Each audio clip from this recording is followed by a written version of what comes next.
কলকাতায় ঝিনাইদহের এমপি আনোয়ারুল আজিম আনার হত্যার অন্যতম সন্দেহভাজন সিয়াম হোসেনের বিরুদ্ধে গ্রেপ্তারি পরোয়ানা জারি করেছে ঢাকার একটি আদালত। গোয়েন্দা পুলিশের আবেদনের পরিপ্রেক্ষিতে সোমবার ঢাকার অতিরিক্ত চিফ মেট্রোপলিটন ম্যাজিস্ট্রেট আদালতের বিচারক মোহাম্মদ মাহবুবুল হক এই আদেশ দেন। পুলিশ বলছে, এই আদেশের ফলে সিয়ামকে দেশে ফিরিয়ে আনা সহজ হবে। এজন্য গোয়েন্দা প্রধানের নেতৃত্বে একটি দল নেপালে গেছে সিয়ামের স্বীকারোক্তি নিতে। আঞ্জাম খালেকের প্রতিবেদন, জানাচ্ছেন সিনথিয়া ইসলাম। গত ১২ মে চিকিৎসার জন্য ভারতে গিয়ে দুর্বৃত্তদের হাতে খুন হন ঝিনাইদহ ৪ আসনের এমপি আনোয়ারুল আজিম আনার। এ ঘটনায় বাংলাদেশ ও ভারতে কয়েকজন আটক হয়। তারা আনারকে খুনের চাঞ্চল্যকর তথ্য দিয়েছেন। একই ঘটনায় নেপালে পলাতক সিয়ামকে আটক করেছে নেপাল পুলিশ।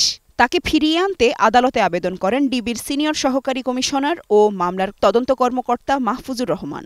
আবেদনে বলা হয়, গ্রেপ্তারি পরোয়ানা জারি হলে সিয়ামকে বাংলাদেশে ফিরিয়ে আনা সহজ হবে। ম্যাজিস্ট্রেট ইন্টারপোলের মাধ্যমে নেপাল পুলিশের কাছে গ্রেপ্তারি পরোয়ানার একটি কপি পাঠানোর নির্দেশ দেন। তদন্তকারীরা বলছেন, ভোলার বাসিন্দা সিয়াম এমপি আনার হত্যার মিশন পরিচালনাকারী আমানুল্লাহ ওরফে শিমুল ভূঁইয়াকে সহযোগিতা করেন। এই সিয়াম এমপির মরদেহ কেটে টুকরো করেছে বলেও জানান তদন্তকারীরা।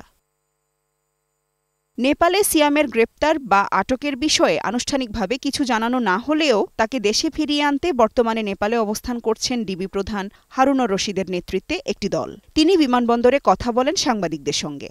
ইন্টারপোলের মাধ্যমে আমরা কাঠমান্ডু পুলিশকে জানিয়েছি যে এই এলাকায় এখানে সিয়াম সহ বেশ কয়েকজন আসামি তারা কেউ চলে গেছে, কেউ আছে।